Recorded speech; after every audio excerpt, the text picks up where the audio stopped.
Ladies and gentlemen, thank you for standing by, and welcome to Intuitive Surgical's fourth quarter 2019 earnings release. At this time, all lines are in a listen-only mode.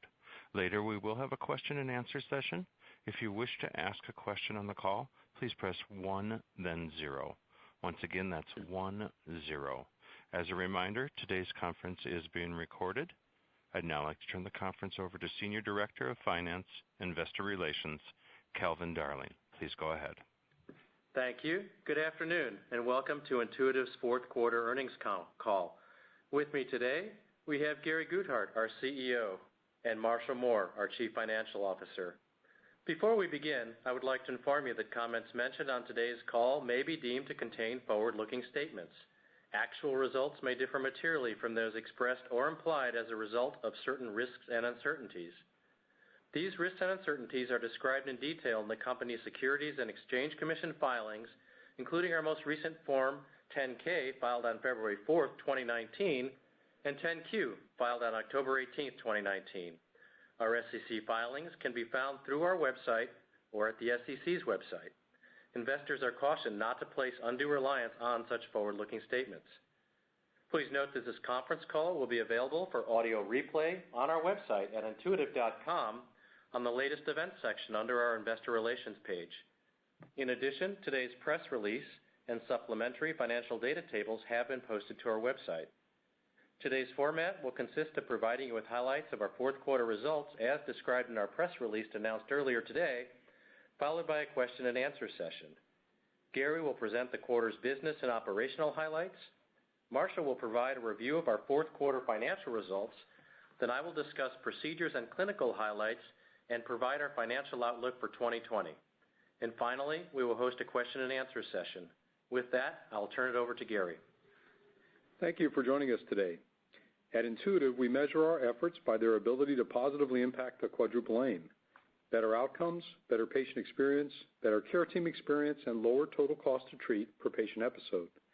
This fourth quarter of 2019 was another strong one for Intuitive in pursuit of these aims, capping a good year for the company. Our performance is reflected in healthy total growth in customer use of our systems, new capital installations, sustained quality service of our customers, clinical publications, and the launch of new products and services. For the quarter, global procedure growth was approximately 19%.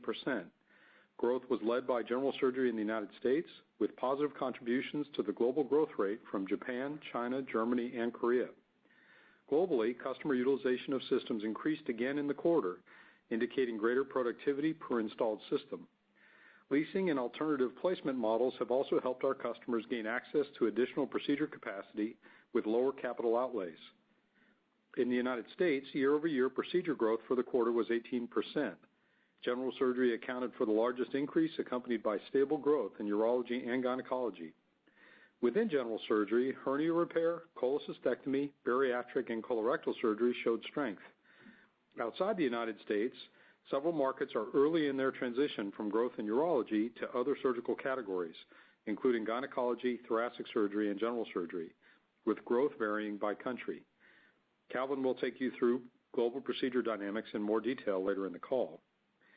With regard to our installed base, placement of new systems in the quarter was solid. We placed 336 systems in the quarter, with growth in total placements rising 16% from Q4 of 2018. Net of trade-ins and retirements, our Davinci install base grew to approximately 5,582. The mix of system placements this quarter continues to favor our flagship Xi system, and trade-ins were healthy. The proportion of systems placed under operating leases was 38% this quarter, compared with 33% last quarter. As a reminder, total placements and that percentage of systems placed under lease or usage-based arrangements can vary substantially quarter to quarter. Over the past several years, we've been working to enable greater access to our products and services. For example, we believe leasing and usage-based models benefit our customers by lowering barriers for them to provide high-quality computer-aided interventions. We anticipate continuing to expand access and lower costs for our customers as our business progresses into different procedures and geographies. Turning to expenses, we believe we are still in the early days of computer-aided surgery and acute interventions.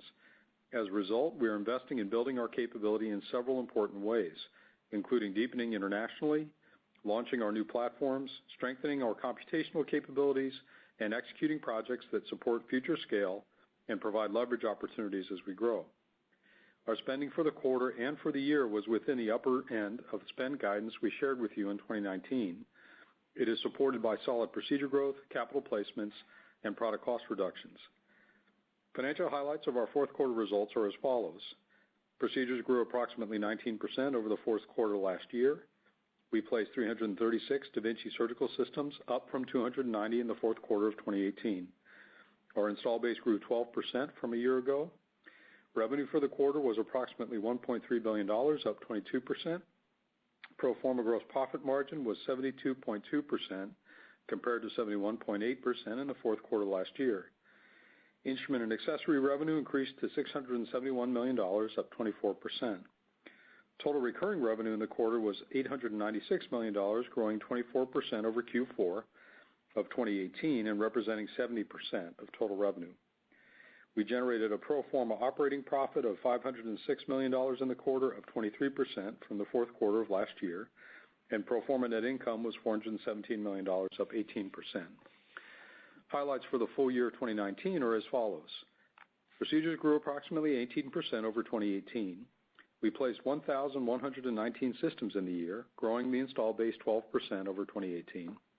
Revenue for the year was approximately $4.5 billion, growing 20% over 2018, and pro forma net income was approximately $1.5 billion, up 17% over 2018.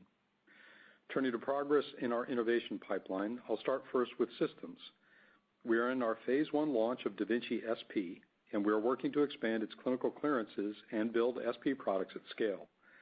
In the quarter, we installed 6 systems to bring our installed base of SP to 44. Customer response and early clinical results using SP remain encouraging, with over 50 peer-reviewed clinical articles on SP to date. With regard to additional indications for SP, we've been in discussion with FDA regarding data requirements for a colorectal indication. We expect this to require an IDE trial that includes follow-up analysis. This implies we do not expect a third indication for SP in the U.S. in 2020. While I would like a faster launch of SP, the combination of additional indications for SP and our readiness for deployment at larger scale will pace the speed of our SP commercial expansion.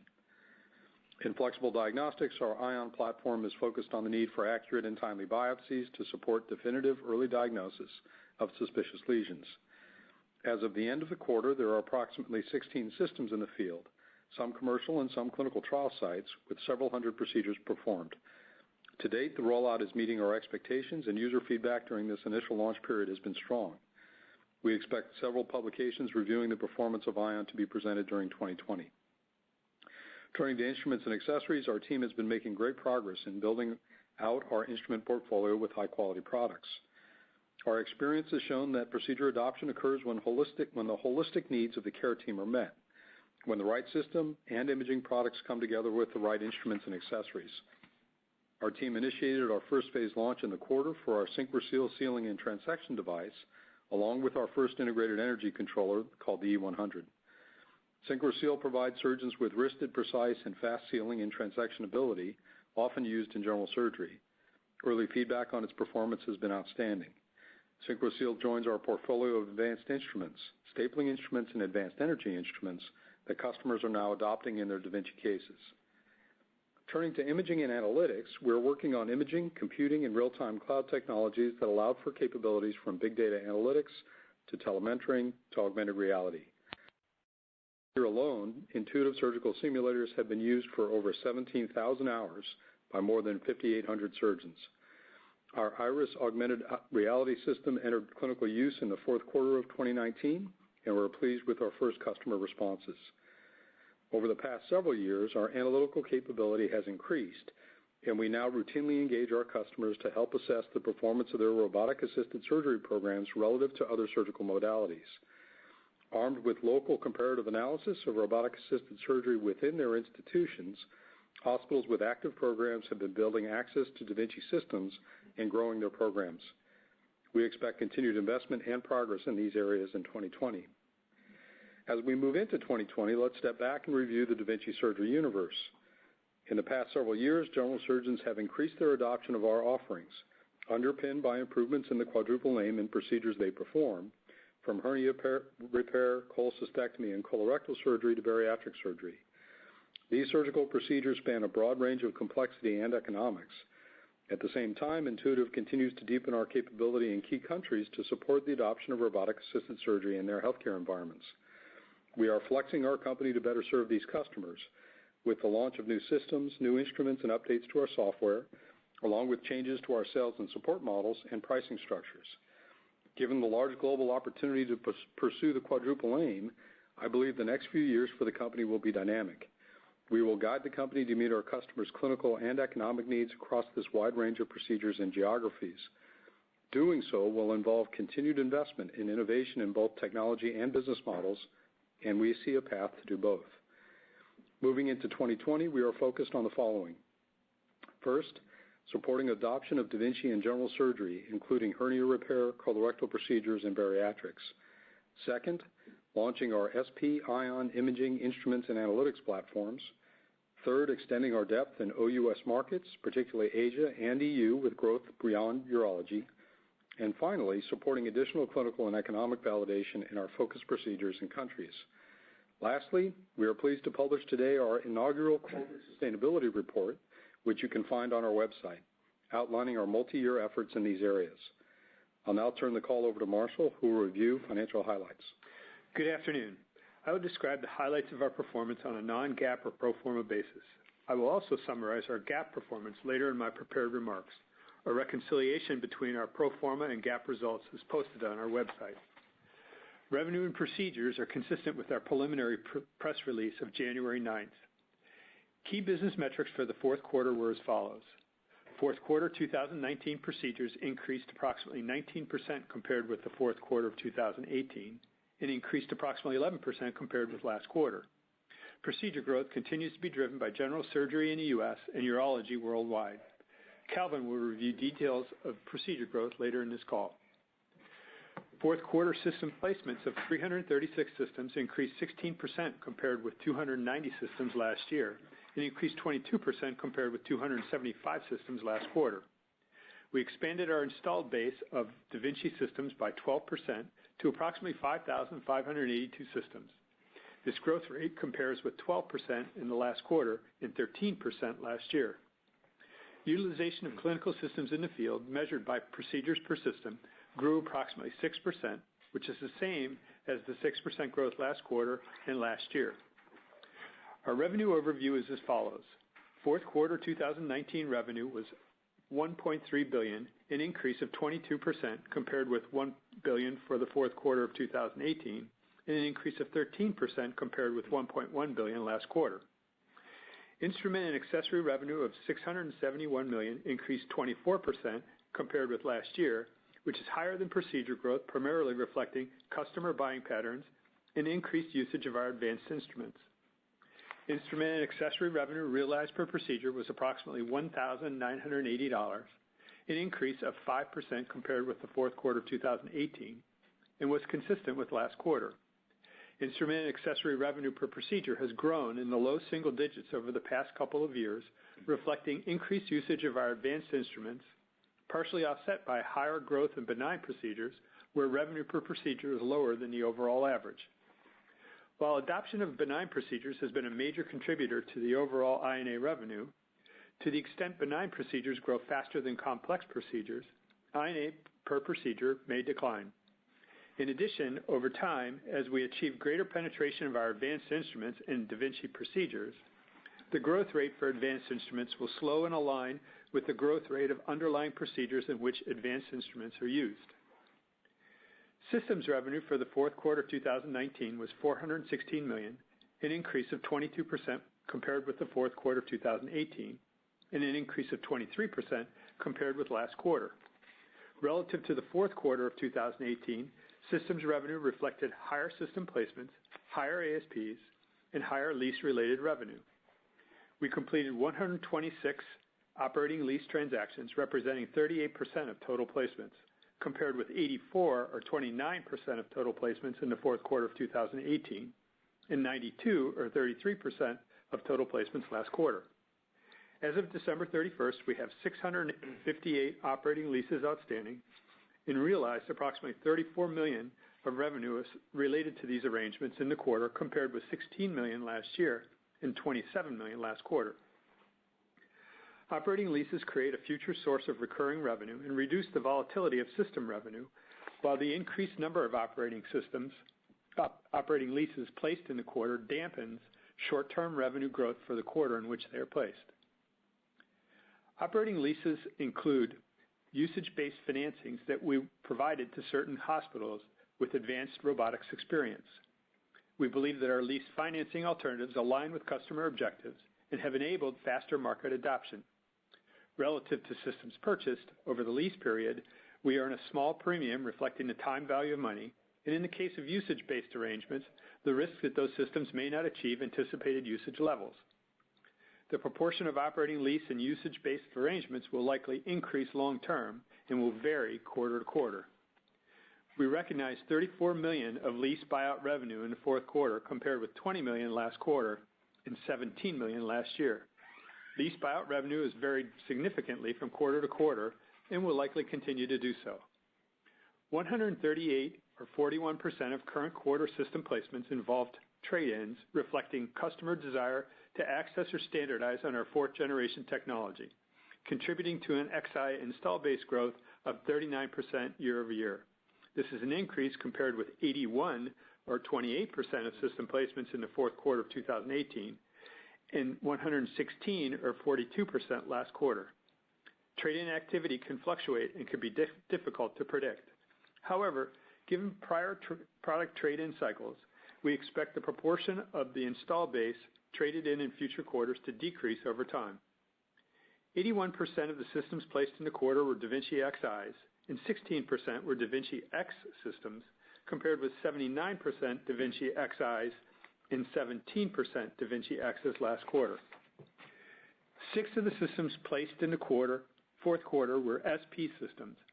Our rollout of SP surgical system will continue to be measured, putting systems in the hand of experienced Davinci users while we optimize training pathways in our supply chain.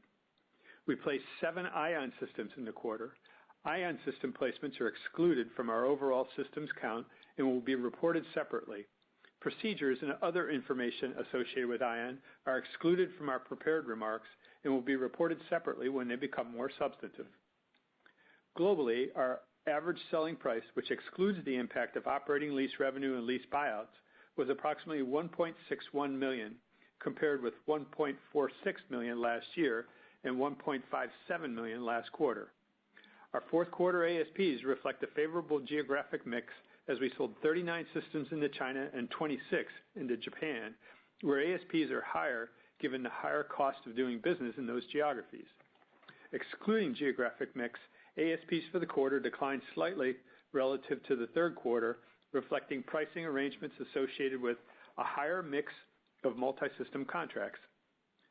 System ASPs will fluctuate with geographic and system mix and may decline relative to the average total 2019 ASP, reflecting increased multi-system arrangements. Outside of the U.S., results were as follows. OUS procedures grew approximately 22% compared with the fourth quarter 2018 and increased 9% compared with last quarter. Fourth quarter revenue outside of the U.S. of $422 million increased 37% compared with the fourth quarter of 2018 and increased 27% compared with last quarter. The increase compared with the prior year reflects increased instruments and accessories revenue of $47 million, or 39% growth, and increased systems revenue of $58 million, or 42% growth. The increase in instrument and accessory revenue was primarily driven by procedure growth and stocking orders associated with China system sales. The increase in systems revenue is primarily the result of increased placements and increased ASPs reflecting favorable geographic and product mix. Outside of the U.S., we placed 140 systems in the fourth quarter, compared with 115 in the fourth quarter 2018 and 90 systems last quarter. Current quarter system placements included 54 into Europe, 26 into Japan, and 39 into China, compared with 55 into Europe, 31 into Japan, and 2 into China in the fourth quarter of 2018.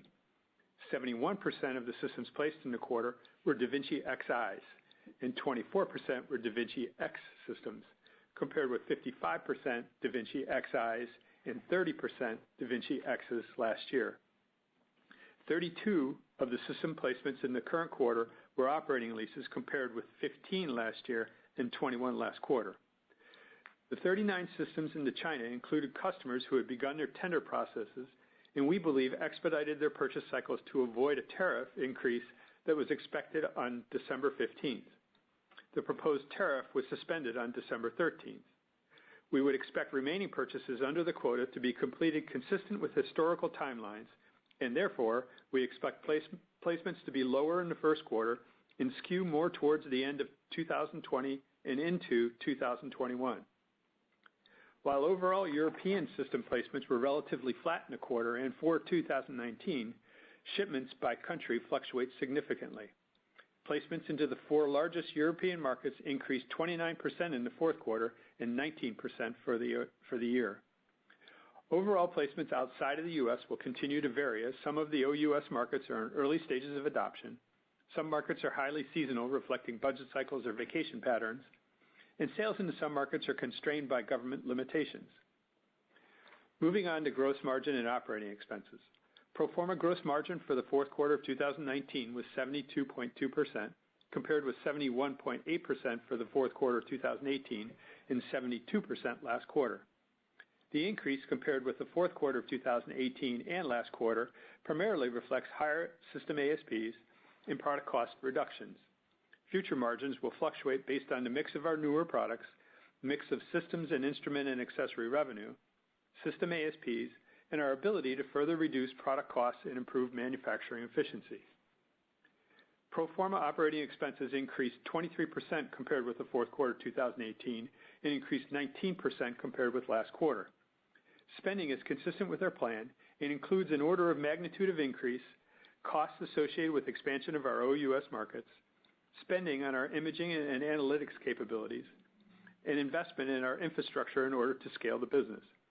We believe we have a unique opportunity to expand the benefits of computer-aided surgery and acute interventions around the world and have been and will continue to invest in the business accordingly.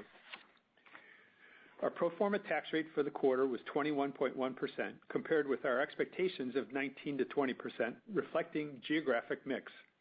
Our actual tax rate will fluctuate with changes in the geographic mix of income, changes in taxation made by local authorities, and with the impact of one-time items.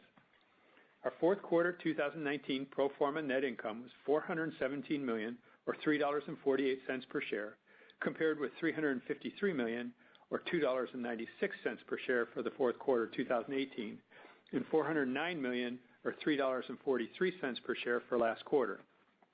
I will now summarize our GAAP results.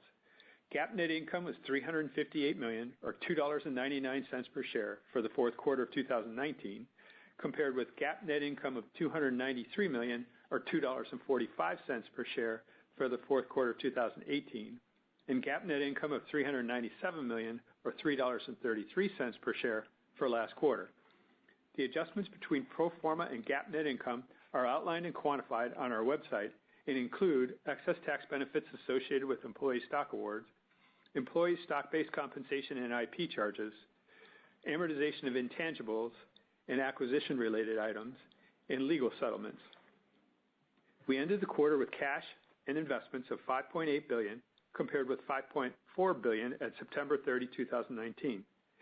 The cash generated from operations was partially offset by investments in working capital and infrastructure during the quarter. Capital expenditures for the quarter and the year are higher than historical averages as we invest in our infrastructure. We expect investments in our infrastructure to continue into 2020. In the quarter, we grew inventory by approximately $16 million to $596 million, representing approximately 142 days of inventory, which is slightly lower than at the end of the third quarter. We did not repurchase any shares in the quarter and have approximately $1.7 billion remaining under the board buyback authorization. In summary, I want to highlight certain business dynamics that may impact your models. First, as I noted, we will grow operating expenses appropriately as we see the substantial opportunity to expand the benefits of computer-aided surgery and acute interventions. Calvin will provide you with operating expense growth guidance. In addition, as we align with our customer needs, we believe the percentage of leasing and alternative financing arrangements will increase over time. We also believe the number of trade-in transactions will level off in the short term and then decline over time. System ASPs will fluctuate with geographic and system mix and may decline relative to the average total 2019 ASP, reflecting increased multi-system arrangements. While adoption of benign procedures has been a major contributor to overall I&A revenue, to the extent benign procedures grow faster than complex procedures, I&A per procedure may decline. Lastly, it is likely we will see elongated negotiation timelines and possibly price pressures as competition gets closer to launching their products. We will continue to manage the business for the long term as we believe that the fundamentals of the business are strong. And with that, I'd like to turn it over to Calvin, who will go over procedure performance and our outlook for 2020. Thank you, Marshall. Our overall fourth quarter procedure growth was approximately 19%, compared to 19% during the fourth quarter of 2018 and nearly 20% last quarter.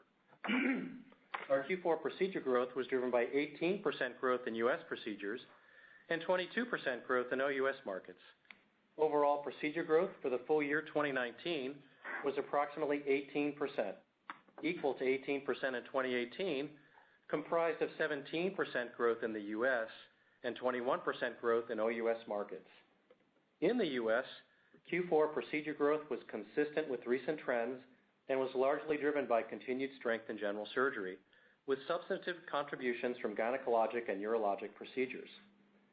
In U.S. general surgery, fourth quarter growth in leading procedures, hernia repair, and colorectal remained solid at rates consistent with last quarter. Cholecystectomy growth continued to accelerate in the fourth quarter and now represents a significant driver of incremental procedures. While Davinci cholecystectomy adoption has been robust, given the high level of lap penetration, it is difficult for us to predict the extent and pace of future chole adoption. Bariatric procedures also showed continued solid growth in Q4 and will become an increasing area of field focus for us in 2020. For the full year 2019, approximately 421,000 U.S. general surgery procedures were performed, up 29% from 2018, representing approximately 48% of overall U.S. Da Vinci procedures. Q4 U.S. gynecology procedure growth was largely consistent with the first 3 quarters of 2019. For the full year 2019, approximately 282,000 U.S. gynecologic surgery procedures were performed, up 6% from 2018, representing approximately 32% of overall U.S. procedures. In U.S. urology, fourth quarter DVP growth rates continued to exceed our expectations, although growth did moderate from Q3. For the full year 2019, approximately 138,000 U.S. urologic procedures were performed, up just under 10% from 2018, representing approximately 16% of overall U.S. Da Vinci procedures. As a highly penetrated procedure category, we believe that our U.S. prostatectomy volumes should track to the broader prostate surgery market and will likely grow more modestly in 2020. Fourth quarter OUS procedure volume grew approximately 22%, compared with 24% for the fourth quarter of 2018 and 23% last quarter. Fourth quarter 2019 OUS procedure growth was driven by continued growth in urology procedures and earlier stage growth in general, gynecologic, and thoracic surgery. In China, as in Q3, procedure growth accelerated modestly as new systems installed under the latest system quota began to provide capacity for incremental growth. In Q4, the China procedure growth rate slightly exceeded the overall OUS metric. As Marshall mentioned, 39 systems were shipped into China in Q4. Note that 35 of these 39 systems went to new hospitals. Teams in these hospitals will need to move through training pathways and establish Da Vinci procedure processes before these new systems contribute meaningfully to procedure growth in China. In Japan, procedure growth was again strong at just over 40%, reflecting growth in procedures granted reimbursement status in April 2018 and continued later stage growth in urology procedures.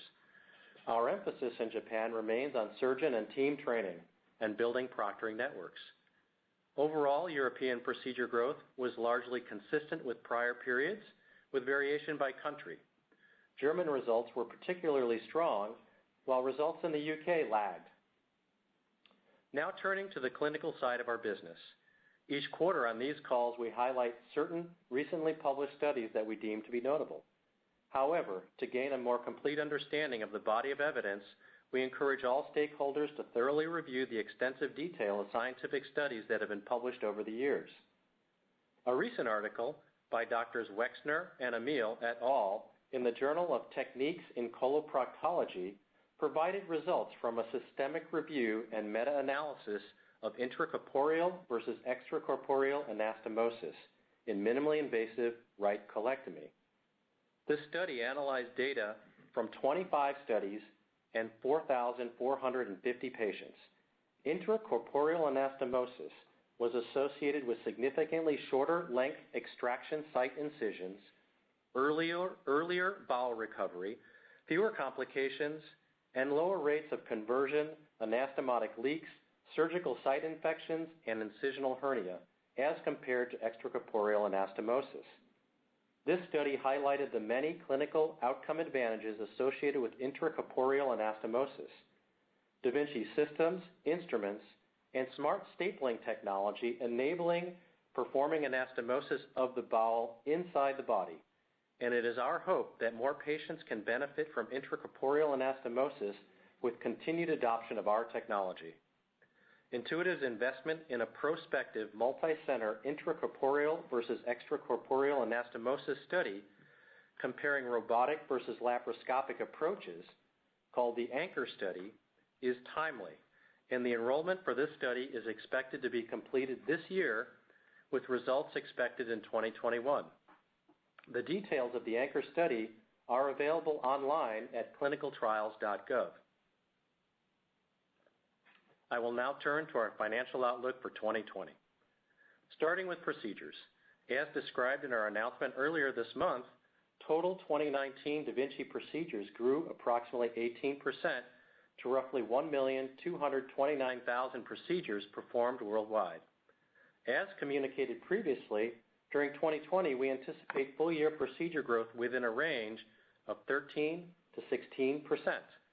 We expect 2020 procedure growth to continue to be driven by U.S. general surgery and procedures outside the United States, where we are at earlier stages of adoption. We expect similar seasonal timing of procedures in 2019 as we have experienced in previous years, with Q1 being the seasonally weakest quarter as patient deductibles are reset. Q1 and full year 2020 will benefit from one extra working day attributable to leap year. With respect to revenue, as we have mentioned previously, capital sales are ultimately driven by procedure demand, catalyzing hospitals to establish or expand robotic system capacity. Capital sales can vary substantially from period to period based upon many factors, including U.S. healthcare policy, hospital capital spending cycles, reimbursement and government quotas, product cycles, economic cycles, and competitive factors. Within this framework, we'd expect 2020 capital placement seasonality to generally follow historical patterns by quarter. During the fourth quarter of 2019, 126 of the 336 systems shipped, or 38%, were under operating leases. We expect the proportion of systems placed via operating leases will vary from quarter to quarter and could trend up in the future. During Q3 and Q4, 42% and 41% respectively of systems placements were upgrades to our Gen 4 platform.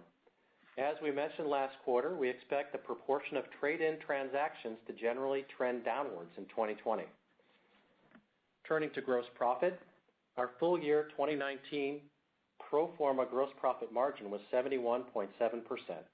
In 2020, we expect our pro forma gross profit margin to be within a range of between 70 and 71% of net revenue.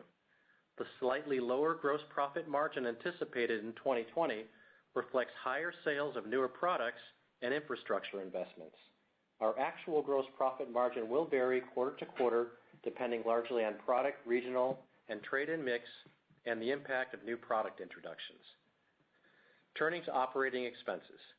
In 2019, our pro forma operating expenses grew 27%. In 2020, we expect pro forma operating expenses to grow between 15 and 20%. We expect our non-cash stock compensation expense to range between $400 and $440 million in 2020 compared to $336 million in 2019. We expect other income, which is comprised mostly of interest income, to total between $100 and $115 million in 2020. With regard to income tax, in 2019, our pro forma income tax rate was 19.5%. As we look forward, we estimate our 2020 pro forma tax rate to be between 20 and 21% of pre-tax income, with the increase primarily reflecting the anticipated geographic mix of pre-tax income. That concludes our prepared comments. We will now open the call to your questions. Okay, ladies and gentlemen, if you do wish to ask a question on the call, it's 1, then 0. Once again, if you have a question, please press 1, 0. Our first question will come from the line of David Lewis with Morgan Stanley. Please go ahead. Great. Well, good afternoon. Just two questions for me. Gary, I want to start with you first on chole. It's probably your largest procedure set in terms of volume, 2 sequential quarters of acceleration within chole. Obviously, still very low penetration. Historically, that was tied to sort of training. Physicians would use chole as a way of training on broader general surgery procedures. But can you just talk about the last 2 quarters of acceleration in this procedure? Do you think that's simply training, a leading indicator of general surgery, or do you think something is going on distinct from that within broader chole? A quick follow-up. Okay. On the first one, I'm going to put a Post-it note on the assumption of its size relative to everything else. I'll let Calvin come back and put it in context size-wise in terms of current run rate. But the underlying question of what are we seeing in cholecystectomy, we think there's a segment there where we're bringing differentiated clinical value. Could be underlying clinical elements like obesity, comorbidities, a state of disease of the gallbladder. So while it's a large category as a whole, generally well served by minimally invasive surgery today, there are segments in it that are difficult and for which we think current product sets do really well. There's also a set of training or people deepening their experience as they go through it.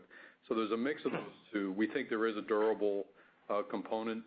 Segmenting out how big that is over time, we're still working through where we think those endpoints are.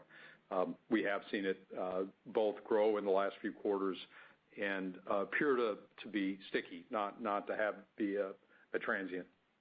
Calvin, in terms of kind of setting in context relative to other procedures. No, I mean, the size of the market, you can tell from our commentary, it's gotten to the point where general surgery is a meaningful enough category. It's and a more and more significant contributor to growth within the general surgery category that's growing overall. Again, as we mentioned in the commentary, it's hard for us to gauge, given the high lab penetration there, to what extent and what pace it may ultimately adopt. Okay. And then just, Gary, second question for me is just on the capital environment. Your fourth quarter U.S. net placement growth was a little lower, and Europe in 2019 was a little lower on a net placement basis.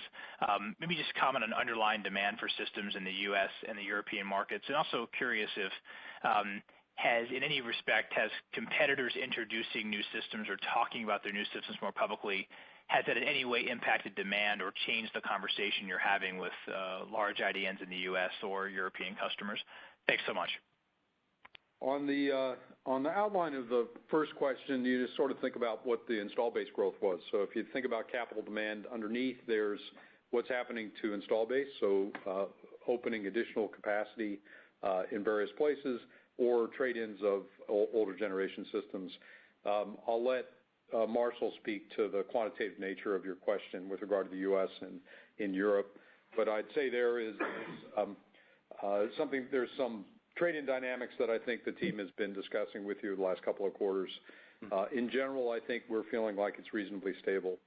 On the second piece of what will competitive advertising and conversation do, from time to time we see it delay deals. We definitely see increasing conversations as they get closer to market with what they want to do, or other companies are starting to get some clearances in other regions. In general, our teams have handled that pretty well. But I think the noise level will increase. I think that customers are interested in listening to other pitches. I think we're pretty well positioned to have a conversation about that, but I do see delay from time to time. It kind of comes in waves, and then it'll settle as the world figures out kind of what they're offering. But Marshall, maybe a little more quantitative answer than that. Yeah. First, the capital environment has been approximately the same. There haven't been much in terms of change in motives and so forth over the last several quarters. The number of systems that we placed in the U.S., which is disclosed on the website, was healthy in our view. In fact, the other way we measure how well we're doing is the utilization of systems, and utilization systems growth, as I said, was 6%, which is consistent with where it's been. And in Europe, we saw, as I said, maybe flattish number of systems placed both in the quarter as well as compared to the previous year in total. And just beware of averages. And it's going to be lumpy. When you're in earlier stages of adoption in less mature markets, you're going to see a lumpiness to placements of capital. When we look at the 4 largest markets, we saw nice growth, which again, as Calvin commented, procedure growth in Germany was strong, and we saw nice placements in Germany, for example. That help? Great. Thank you so much. Our next question will come from the line of Tycho Peterson with J.P. Morgan. Please go ahead.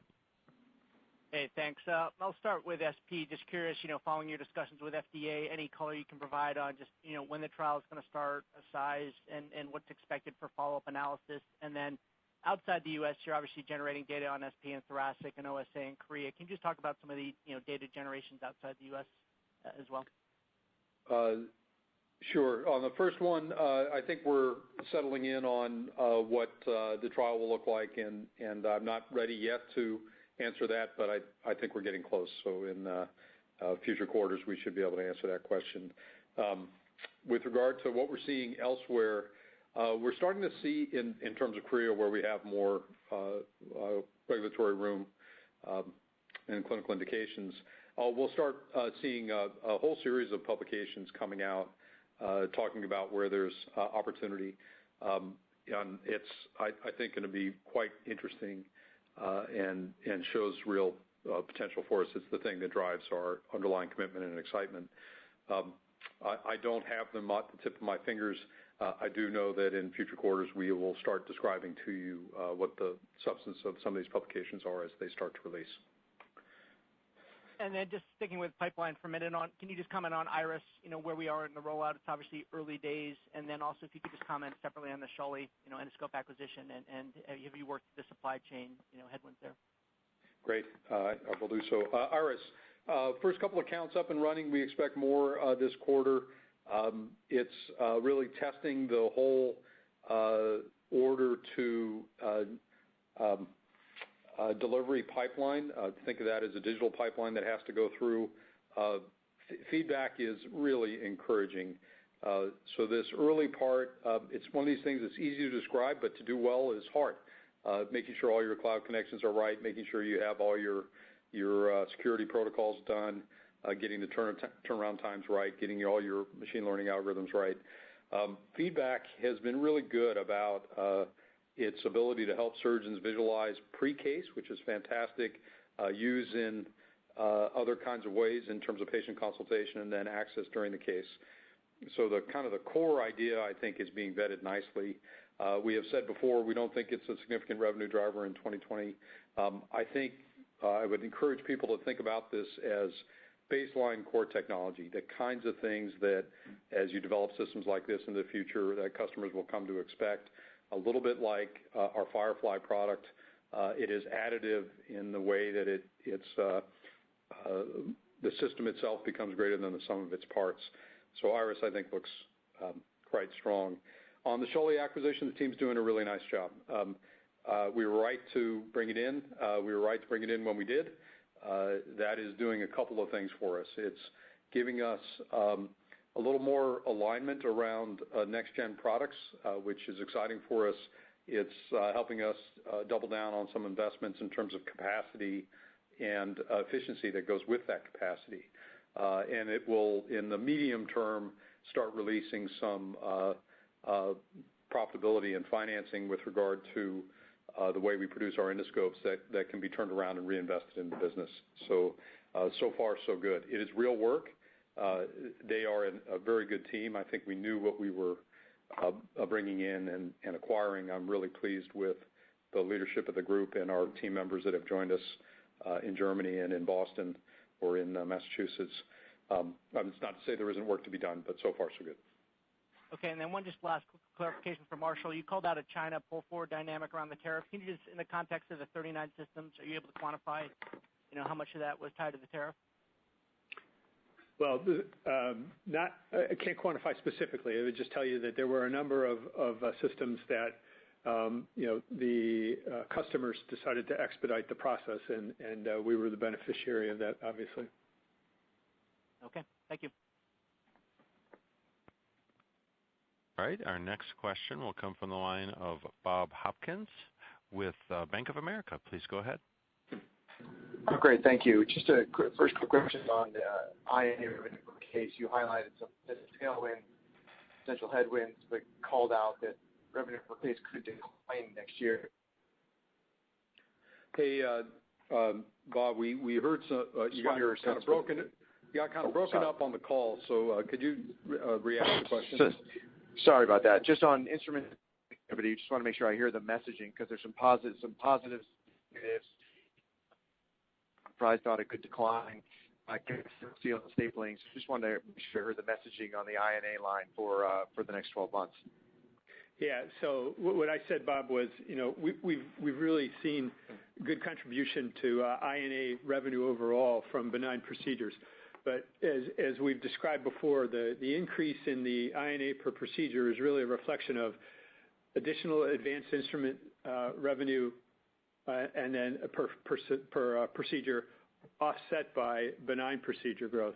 So all I'm calling out is if we're successful in growing benign procedures much faster than complex procedures, then you will see then that it will win the tug of war, and therefore your INA per procedure might decline.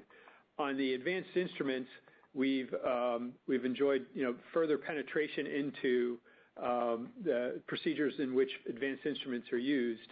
And as that has occurred, then our revenue associated with procedures, our revenue per procedure has grown disproportionately to the number of procedures. Over time, as you penetrate that, then you will revert to your advanced technology growth will be consistent with the number of additional procedures you add versus adding also incremental procedures that were previously not including it. So all we're saying is that there's the potential that the growth rate will decline. We still expect growth, just a lower rate. Okay, thank you. And then quick question on U.S. capital. Over the last couple of years, the growth in procedures per average system has been remarkably consistent at about 5%, especially in the U.S.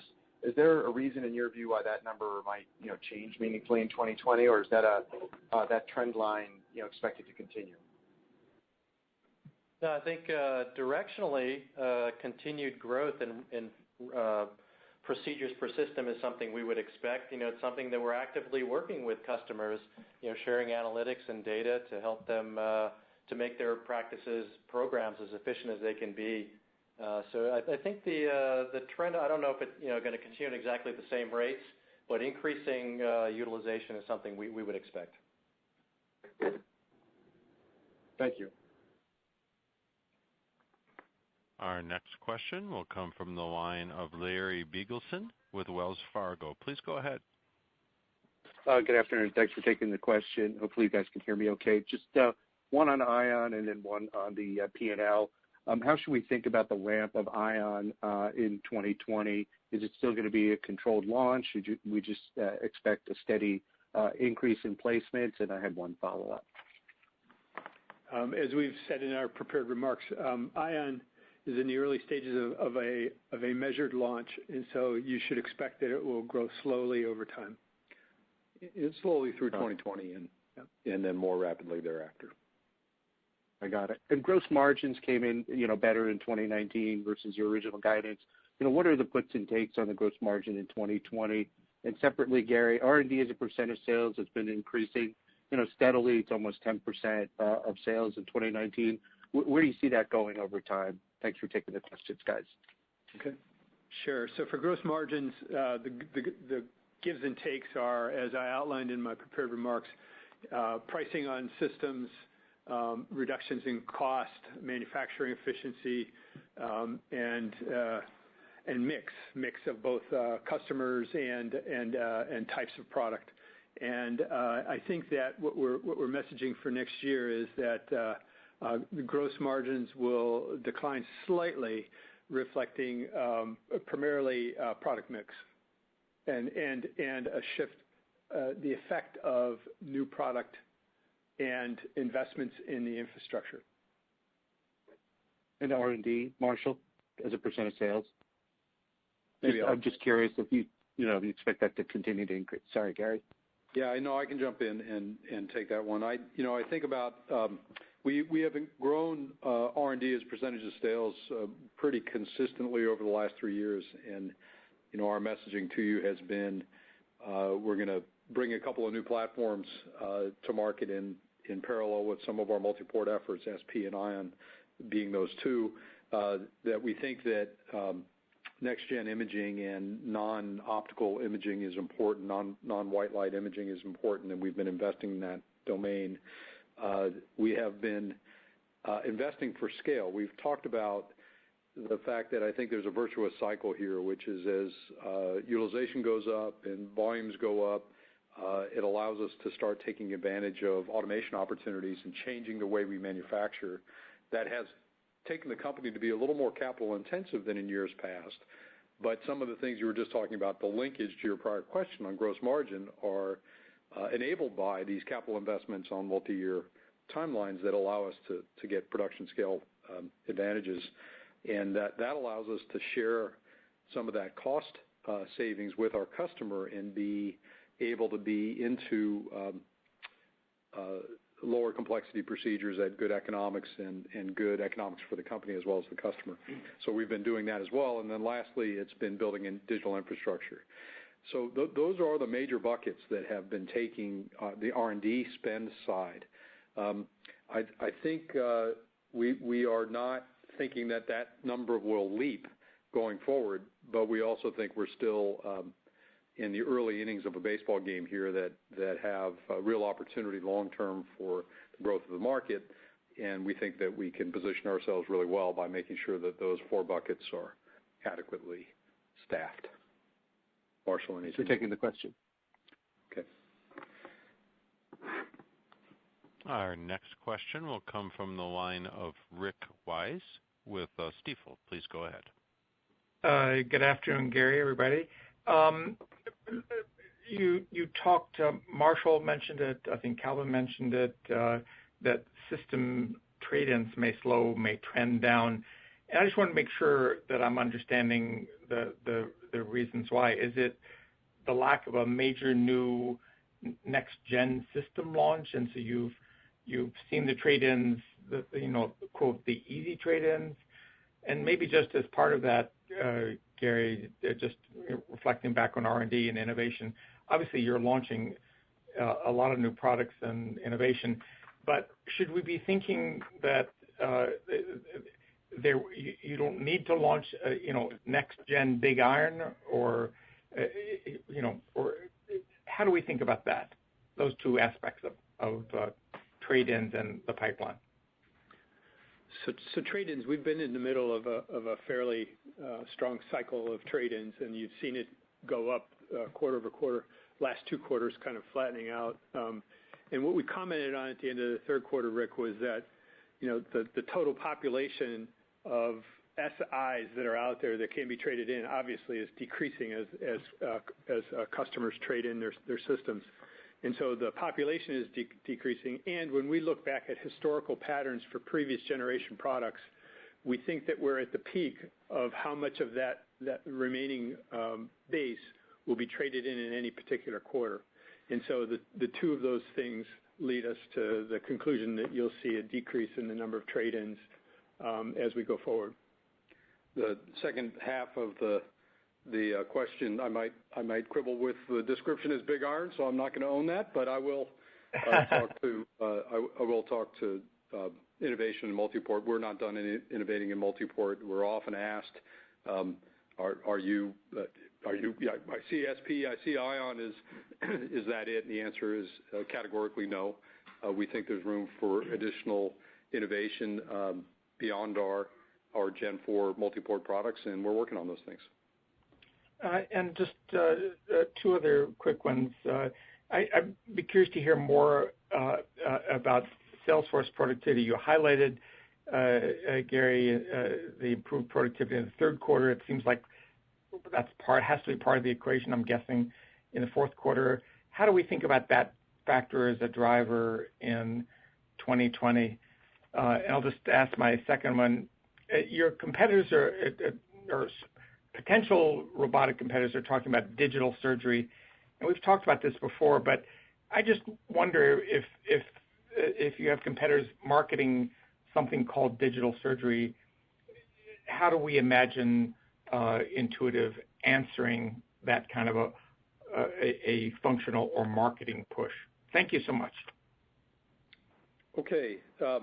On the first question of Salesforce productivity, we saw a move in the right direction in the fourth quarter. Some of the underlying dynamics in terms of rapid procedure growth or healthy procedure growth driving the need for new territories still exists. So I credit our sales leadership team as doing a really nice job both managing growth and helping the organization become more productive while thinking through territory opportunities as well as efficiency opportunities. That's a long way of saying we made a step in the right direction. I think they have opportunity to keep moving in the right direction in terms of productivity. So far, so good.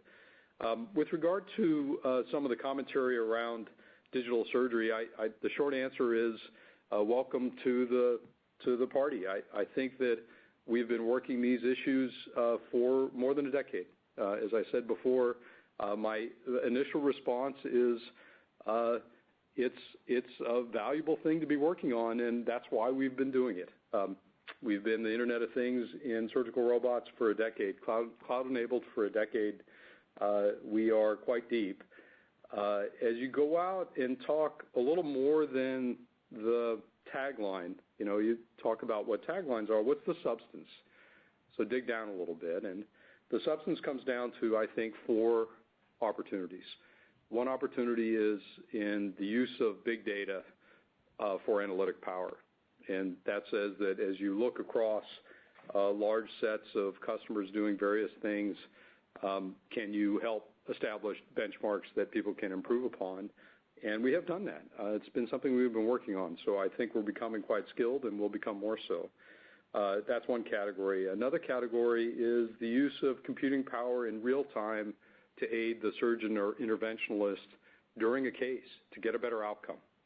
And absolutely interesting. There are many, many companies in the world that are thinking about that and making progress, and we are one of them. Ion is fundamentally powered by computing to help you make good decisions. Iris is fundamentally a real-time computing capability in addition to big data. So that's one. The next bucket is around education and the reduction of variation team to team. We know that care team variation in any acute intervention, be it surgery, robotic surgery, laparoscopy, is highly variable.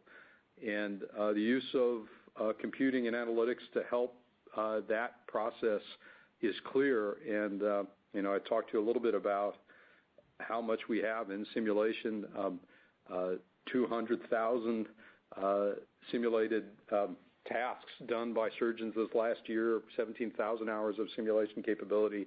These are things that we can help turn into better learning environments and reduction in care team variation. And the last bucket is efficiency improvement, the use of computing technologies and networking to help hospitals become more productive and to help our company become more productive, and we're leveraging those opportunities on both to help our customers and otherwise. So I look forward to the conversation. I think it will win.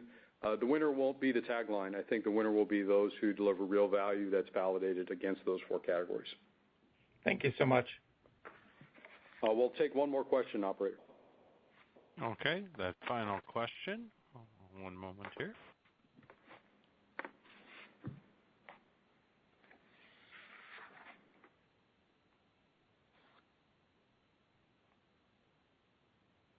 That final question will come from the line of Richard Neuwitter with SVB. Please go ahead. Hi, thanks for taking the questions. Just 2 quick ones. The first, and I'll ask them both just right up front. The first one, the comments on cholecystectomy as a training procedure and kind of what you're seeing there as a spillover to getting comfortable with other general surgery. Are you seeing that same dynamic increase in the usage or the utilization within hernia as kind of like a training ground for other types of general surgeries, or is hernia kind of also equally as sticky? And then the second question, Marshall, on the INA per case, if the benign growth does accelerate relative to the advanced type cases, what's the impact to gross margin there? Thank you. I'll take the first one. I'll let Marshall take the second one. One thing I would, just to be clear on general surgery is quite a diverse set of procedures with quite a diverse set of practice patterns amongst general surgeon practitioners or practices. First of all, I think they choose procedures to do not simply to be trained but because they think they and the patient can be benefited by that procedure. So I don't think they run off and train for the sake of training. I think they decide that there's some value here. They will sequence their way into a practice, and that would make sense, both by patient selection and by the type of procedure they do. You had asked, does the same kind of effect of, well, let's start with the right patient population for cholecystectomy also apply to something like hernia?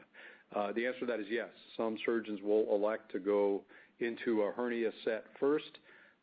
Then if they find value in the product, find value in the process, they may elect to move from there to a different procedure. Interestingly, we found that there's not a one-size-fits-all way that a practice adopts. They may choose a different entry point depending on their interests and experiences. Second question, Marshall. INA per case, if benign procedures were to grow faster than more complex procedures, it's a very slight improvement in gross margin. The advanced instruments have just a slightly lower gross margin than our other instruments. Okay, that was our last question. In closing, we believe there's a substantial and durable opportunity to fundamentally improve surgery and acute interventions. Our teams continue to work closely with hospitals, physicians, and care teams in pursuit of what our customers have termed the quadruple aim: better, more predictable patient outcomes, better patient experiences, better experiences for care teams, and ultimately a lower total cost of care per patient episode. We believe value creation in surgery and acute care is foundationally human. It flows from respect for and understanding of patients and care teams, their needs, and the environment in which they operate. Thank you for your support on this extraordinary journey. We look forward to talking with you again in 3 months. Okay, ladies and gentlemen, that does conclude today's conference. I want to thank you for your participation. You may now disconnect.